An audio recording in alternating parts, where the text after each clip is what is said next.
Hey everyone, and welcome to Exon Academy. In this video, we're covering chapters 1 to 6 of paper 1. You'll learn how laws are made, how courts operate, the roles of judges, lawyers, and juries, and how the justice system is constantly evolving through reform. Whether you're revising or starting afresh, this is your all-in-one guide to mastering the foundations of UK law. Let's begin.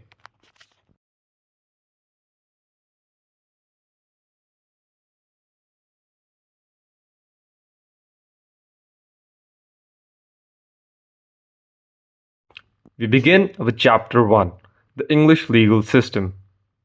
The English legal system governs England and Wales, and it's rooted in what's called a common law system.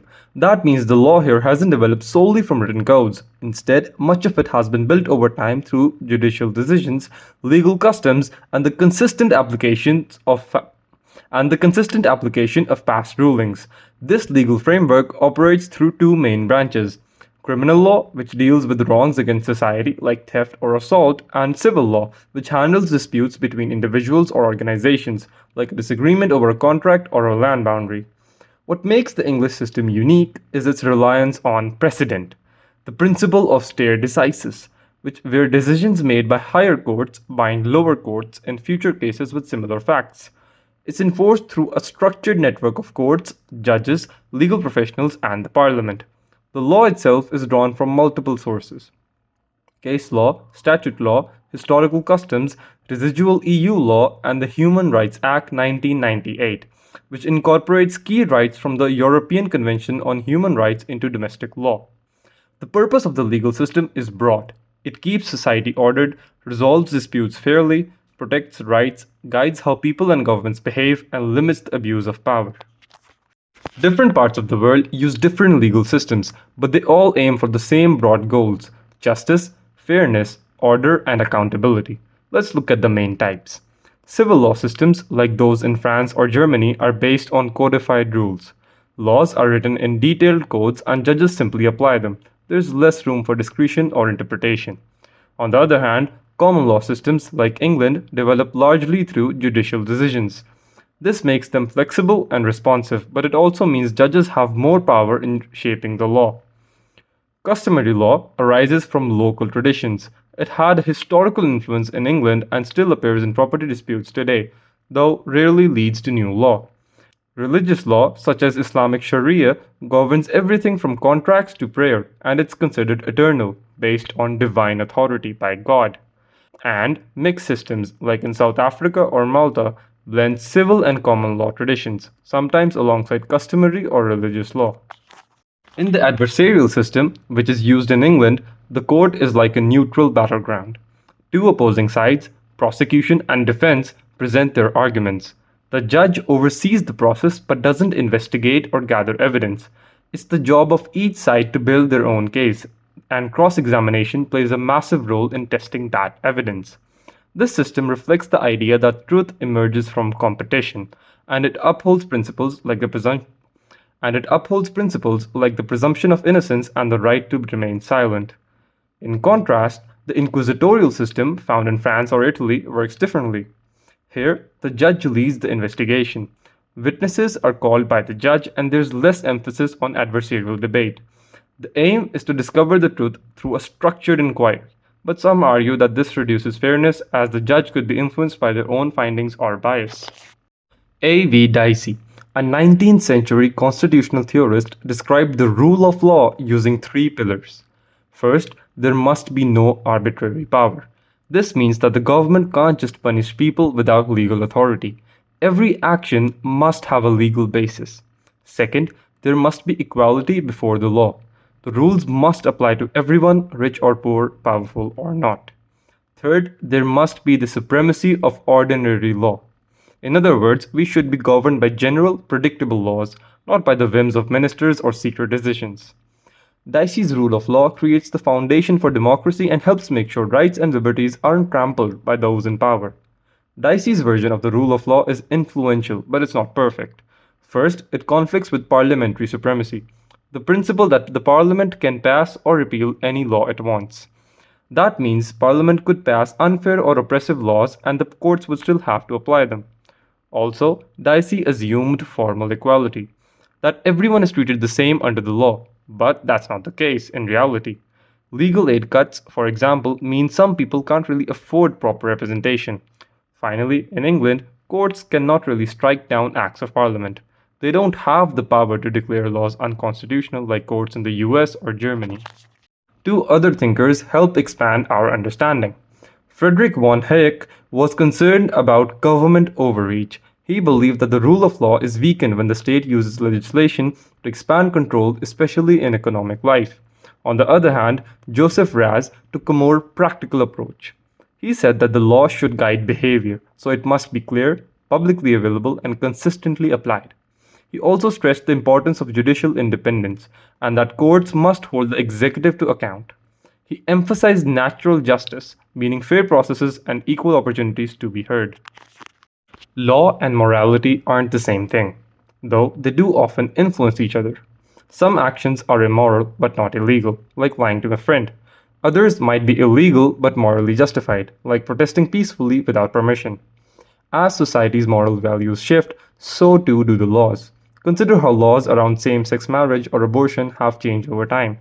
These reflect a shift in what society sees as acceptable or just. The legal system tries to achieve justice, but justice itself can mean different things to different people. Chapter 2: Parliamentary Lawmaking. In the UK, Parliament is the central authority responsible for making laws. It sits at the Palace of Westminster and includes the House of Commons, the House of Lords, and the monarch. Together, they form the institution known as Parliament. The laws passed are known as Acts of Parliament or statutes, and these make up the bulk of the legal rules we live by. On average, 70 to 60 acts are passed each year. While Parliament makes the major laws, it can also delegate some of that power, meaning it allows ministers or public authorities to create more detailed rules. That's called delegated legislation, which we'll explore in the next chapter. Now, before a law is officially proposed, there is often a consultation process. If the government is still deciding on the details, it issues a green paper. This paper presents the issue, offers some possible solutions, and asks for feedback from the public, experts, and stakeholders. Once the government has considered that feedback, it issues a white paper. This outlines their official, finalized proposals for legislation. Not all laws go through both stages. Sometimes, especially when the government has a clear plan, it jumps straight to a white paper. Now, there are different types of bills, and each bill follows a slightly different path. The most common are government bills, proposed by government ministers. Because the government controls most of the parliament's timetable, these bills usually do become law. Then, there are private members' bills, brought by individual MPs or lords. These come through a ballot system or the 10-minute rule, where an MP makes a short speech. Most of these don't pass, but some important laws, like the Abortion Act 1967, did begin as a private member's bill. Public bills affect the general public, like the Criminal Justice Act, but private bills only affect a specific person or organization, like a university merging with a hospital trust. Next, once a bill is drafted, it must go through several stages in both houses of parliament. First reading is a formality. The bill's title and aims are read aloud. There is no discussion at this phase. The second reading is where the debate begins. MPs argue over the principles behind the law, not the fine details. If it passes, it moves to the committee stage, where a standing committee examines every line of the bill. Amendments can be made here. The report stage allows the House to review all of those amendments proposed by the committee. Then comes the third reading, which is the final opportunity to comment. Usually it's just a vote. The bill then goes to the House of Lords, who go through the same process and can suggest amendments. If they disagree with the Commons, it can lead to a legislative back and forth called ping-pong. Then finally, once both houses agree, it goes to the monarch for royal assent. It's just a formality, and then the bills become law. An important concept in UK law is parliamentary supremacy, outlined by A.V. Dicey. Dicey said that the parliament is sovereign, meaning it can make or unmake any law it chooses. No court can overrule its decisions, and no parliament can bind the next. Each new parliament has full law-making power. So even if a law was passed 50 years ago, parliament could repeal or change it tomorrow. That's powerful, but in practice, this power is often limited by politics, public opinion, and practical realities. Although the Parliament is supreme in theory, in practice there are legal constraints. The Human Rights Act 1998 requires all laws to comply with human rights standards. Courts can't strike laws down, but they can issue a declaration of incompatibility, which puts pressure on the Parliament to change the law. Devolution also limits Parliament. The governments of Scotland, Wales, and Northern Ireland now control certain areas like health and education, and before Brexit, EU law took precedence over UK law. That's no longer the case, but it shows how parliamentary supremacy can be temporarily limited by international agreements. Now, many different forces influence the parliament's decisions. Political parties promise laws in their manifestos. When elected, they do often try to pass those promises into law. The next is public opinion, especially when amplified by the media, can pressure parliament. For example, the Dangerous Dogs Act 1991 was passed quickly after media coverage of attacks. Pressure groups like Liberty or Amnesty International campaign for changes and lobby MPs, and the Law Commission is a body of legal experts who research and recommend reforms to outdated or complex laws. Parliament accepts about half of its proposals. Chapter 3: Delegated Legislation. Delegated legislation refers to laws made by individuals or bodies other than the Parliament, but with the Parliament's permission. This permission is granted through an enabling act, sometimes called a parent act. Parliament lays out the main structure of the law and then delegates the authority to ministers, local councils, or other public bodies to fill in the detailed parts. For example, the Police and Criminal Evidence Act 1984 allows ministers to create codes of practice for how police powers should be used. Similarly, under the Misuse of Drugs Act 1971, the government used an order in council to downgrade and then later re-upgrade cannabis's status. Now, there are three main types of delegated legislation. First, orders in council, which are made by the Privy Council, that's the Prime Minister and other senior ministers. They're used when the Parliament is not sitting, like during emergencies or to transfer powers between departments. For instance, cannabis was downgraded to a Class C drug in 2003 and then later reclassified, all through orders in council. Second, we have statutory instruments, the most common form. These are made by government ministers, often in their areas of expertise.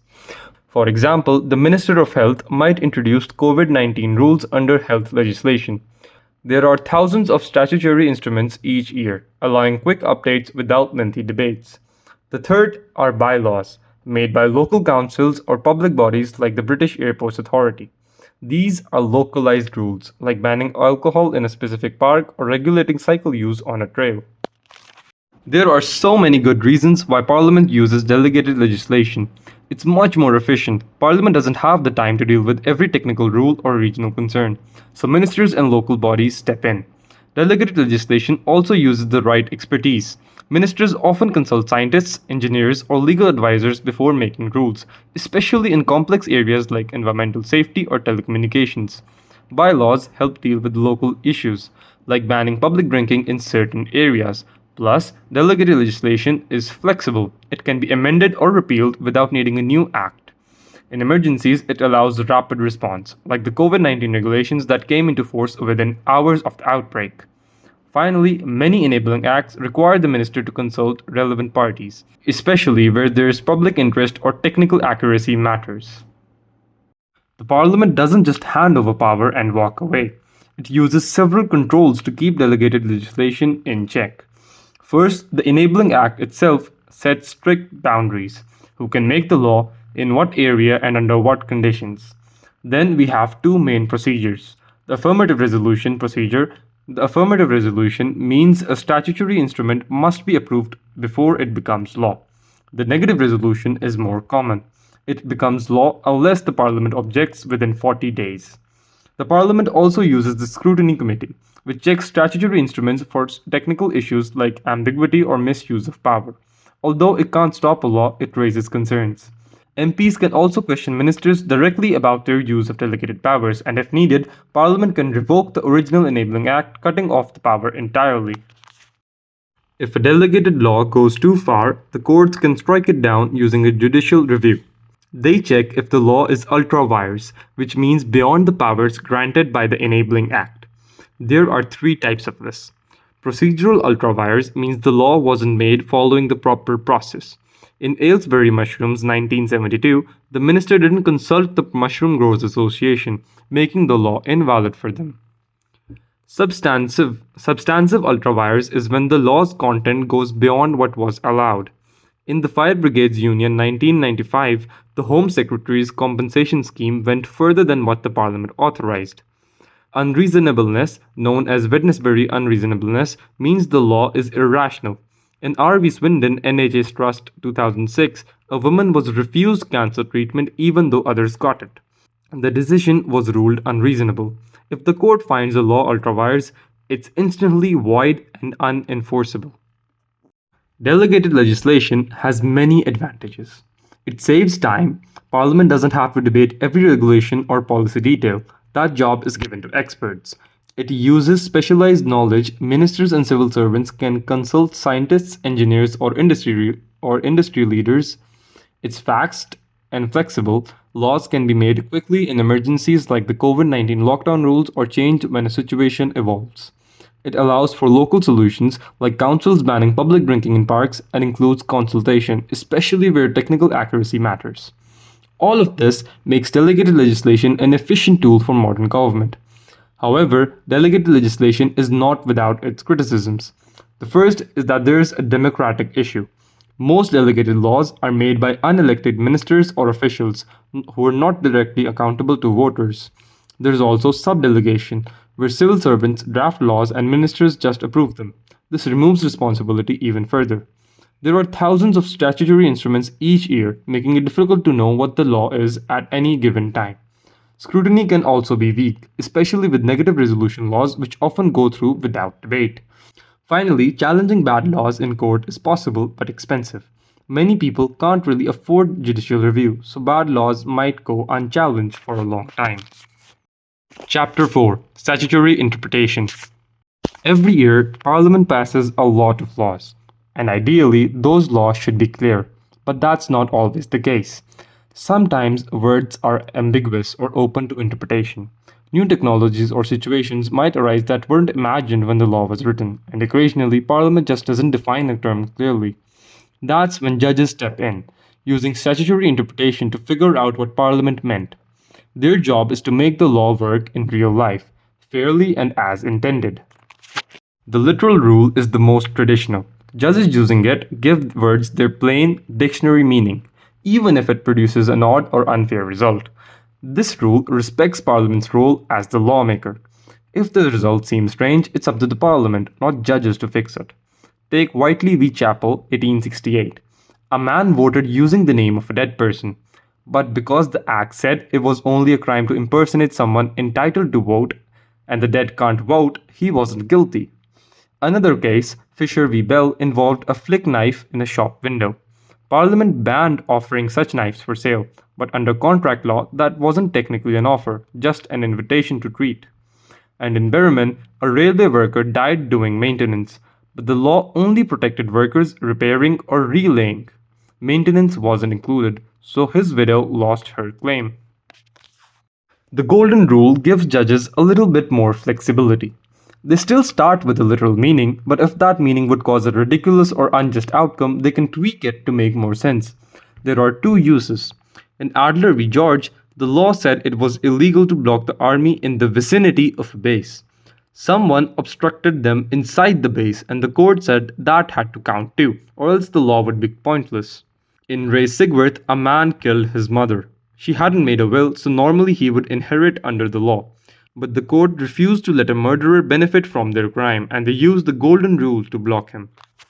The Mischief Rule looks at what problem Parliament was trying to solve, the mischief the law aimed to stop. In Smith v. Hughes, prostitutes weren't on the street, they were calling to clients from balconies. The law regarding them banned soliciting in a public place. The court said the mischief was public nuisance, and the women were still causing that, even if technically indoors. On the other hand, in Courts v. CPS, a man used a Segway on a footpath. The 1835 law banned carriages. The judge said this new invention causes the same nuisance the Parliament meant to prevent, so it falls under the law. The purposive approach takes things further. It asks, what did Parliament intend, not just what the law says. In Quintervale, scientists had created embryos using a method that didn't exist in 1990. The law defined embryos as formed after fertilization, but the court said Parliament clearly meant to regulate all embryos, including these new ones. In Jones v. Tower Boot, a black worker was racially abused by colleagues. The employer said it wasn't in the course of employment, but the purpose of the Race Relations Act was to stop workplace discrimination, so the court applied the act anyways. Sometimes judges interpret tricky phrases using rules of language. The ejusdem generis rule means general words are limited by earlier specific ones. In Hobbes, a man got hurt by brick fragments. The law covered injuries from stone, concrete, slag, or similar. The court said brick wasn't similar, it's too soft. Expressio unius means if a law names certain things, others are excluded. In Tempest v. Killer, a contract law referred to goods, wares, and merchandise. The court ruled it didn't cover stocks or shares as they weren't listed. Nocitur a socis means a word's meaning comes from its surroundings. In Ferrer, a law spoke of interest, annuities, or other annual interest. So interest had to mean annual interest. Judges also utilize aids to interpretation, which are tools to help uncover meaning. Intrinsic aids come from inside the law, like preambles, section headings, or definition sections. The Theft Act, for example, defines key terms across Section 1 to Section 6. However, on the other hand, extrinsic aids are outside sources. These include, firstly, the Hansard, which is the official record of parliamentary debates. Judges were once barred from using it, but in Pepper v. Hart 1993, the court allowed Hansard to explain an ambiguous law. Secondly, law reform reports, like in Black Lawson, where the court used a report to identify what the problem the act aimed to solve. And thirdly, international treaties, as in Fothergill v. Monarch Airlines, help ensure the law fits global standards. EU membership had a big influence.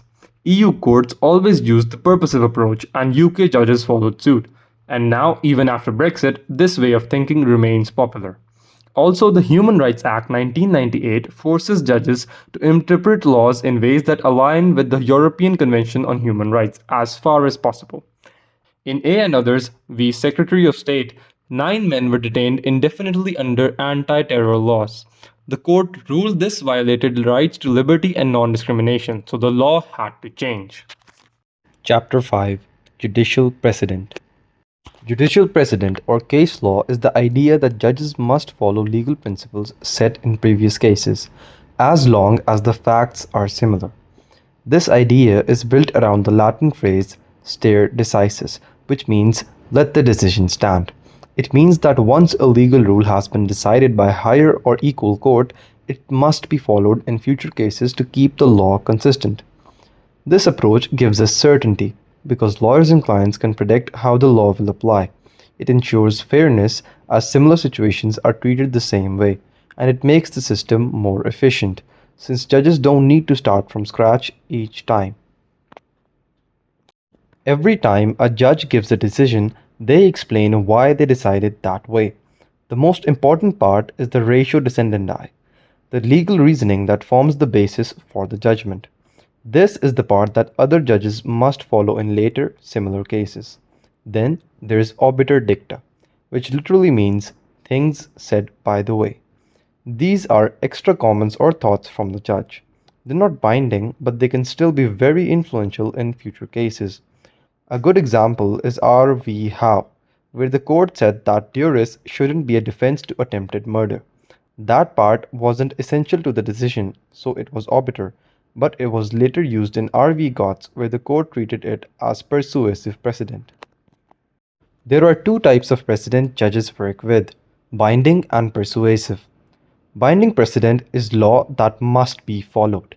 If a decision came from a higher or equal court and the facts in the current case are similar, the judge has no choice. They have to apply the same legal principles. On the other hand, persuasive precedent isn't mandatory, but it can still guide judges.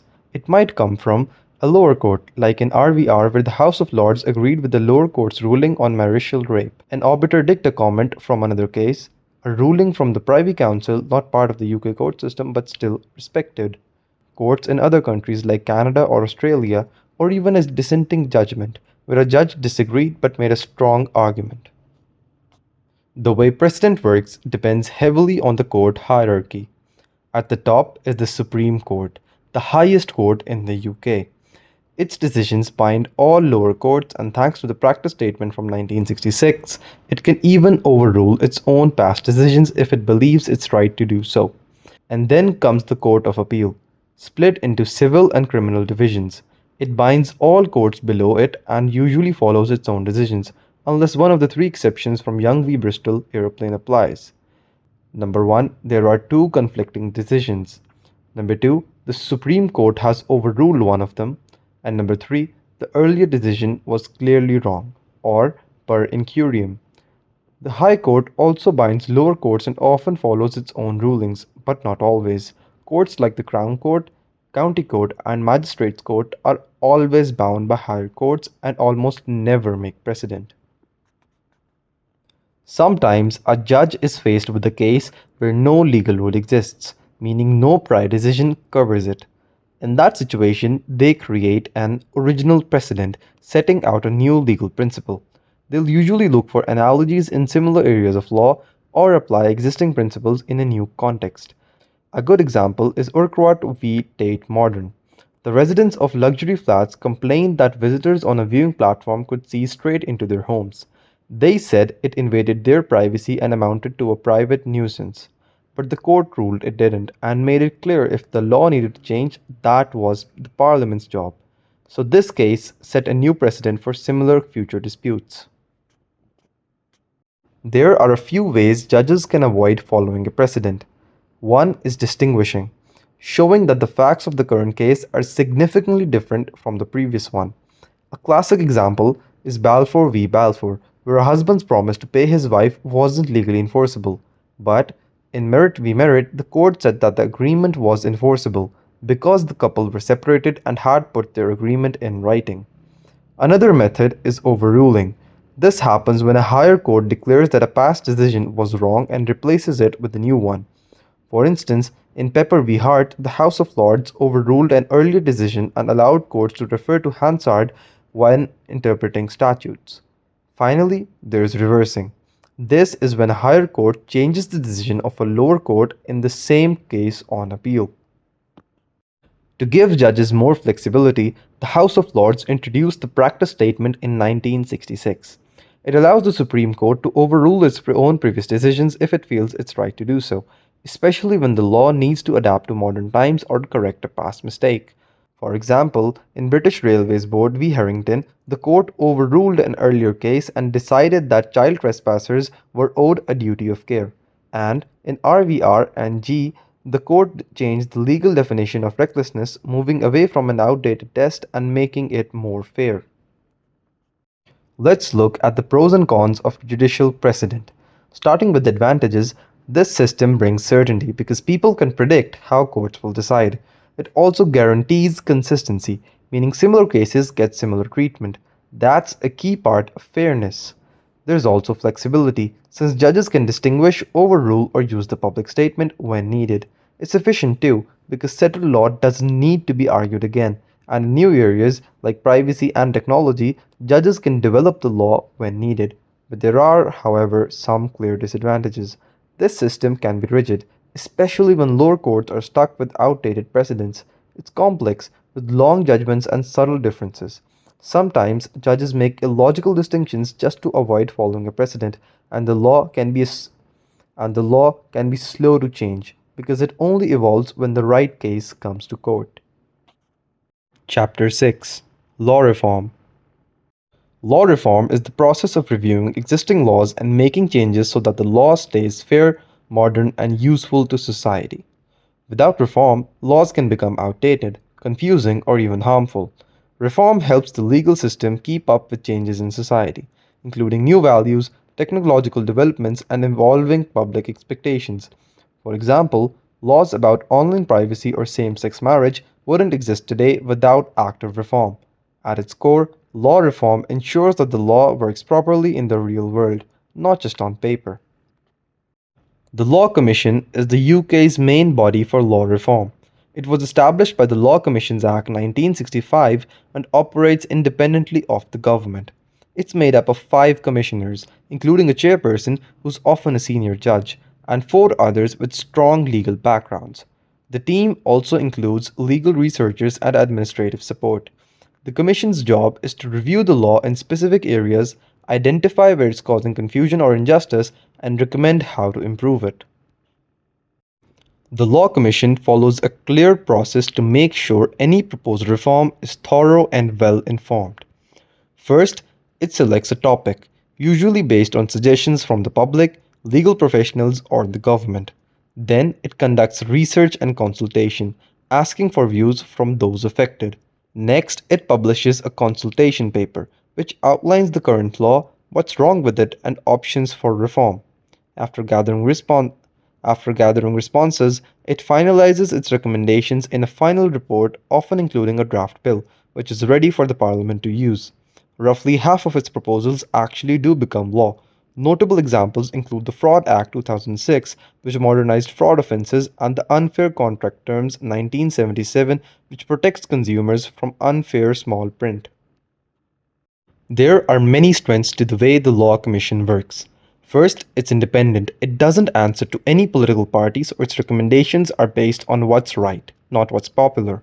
It's also staffed by legal experts who carry out deep research and consultation before suggesting changes. That means its proposals are realistic, well thought out, and based on actual feedback from the public and professionals. By providing draft legislation, it saves the Parliament time, and when possible, it tries to codify the law, pulling together scattered rules into one clear act. It's already reformed big areas like family law, land law, and parts of criminal law. Despite its strengths, however, the Law Commission does have its problems. The biggest issue is that the government doesn't have to follow its recommendations. Some excellent reports have been left sitting on a shelf for years, unreformed. And even when the Parliament does choose to act, it may ignore parts of the proposal or rewrite the draft law in a way that changes its meaning. The Commission also has limited funding and staff, so it can only work on a few areas at a time. And while its success rate has improved, some years saw very little progress, which can be frustrating when important reforms are urgently needed. Law reform doesn't only come from the Law Commission. Many other forces can bring about legal change. Sometimes it's the courts, pointing out flaws through their decisions, like in RVR, which led to reform on marital rape. The media plays a massive role as well, especially after public outcry. The Dangerous Dogs Act 1991 was passed quickly after a series of attacks hit the headlines. Pressure groups like Liberty and Amnesty International lobby for reform in areas like human rights, while public opinion, especially after tragedies or scandals, can push the Parliament into action. There are also royal commissions, which are one off expert groups and public inquiries like the ones after Stephen Lawrence's murder or the Hillsborough disaster. These often lead to deep legal reform in policing, justice, and government accountability.